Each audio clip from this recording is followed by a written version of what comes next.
নারীরা যখন এরকম হাততালি দিবে, ইমাম সাহেব বুঝে ফেলবে সামথিং রং ইন সালাত, নামাজে কোনো ভুল হয়েছে, মহিলারা হাততালি দিবে। হয় পুরুষ ভুল ধরবে, না হয় নারীরা ধরবে, ভুল ধরতেই হবে, তার আমাদের সালাত হবে না, ঠিক না?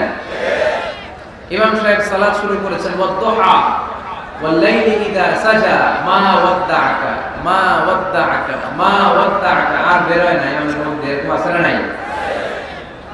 আর আসতেছে না, তো পিছন থেকে আপনি কি করবেন? তাফতাহু আলাল ইমাম, ইমামকে ছুটায় দিবেন। এই যে মুখে আটকে গিয়েছে, এটা ছুটায় দিতে হবে। আপনি বলবেন মা ওয়াদ্দাআকা রাব্বুকা ওয়া মা ওয়ালা। এই ছুটায় দেওয়ার সাথে সাথে ইমামের মনে চলে আসবে, শুধরে যাবেন উনি, সংশোধন হবেন, আবার চলতে শুরু করবেন। তো মসজিদের ইমাম বা নেতা যদি ভুল করে, আমরা যে শুধরে দেই, আমাদের সমাজের ইমাম বা নেতাও যদি ভুল করে ফেলে, শুধরে দেওয়ার দরকার আছে না নাই?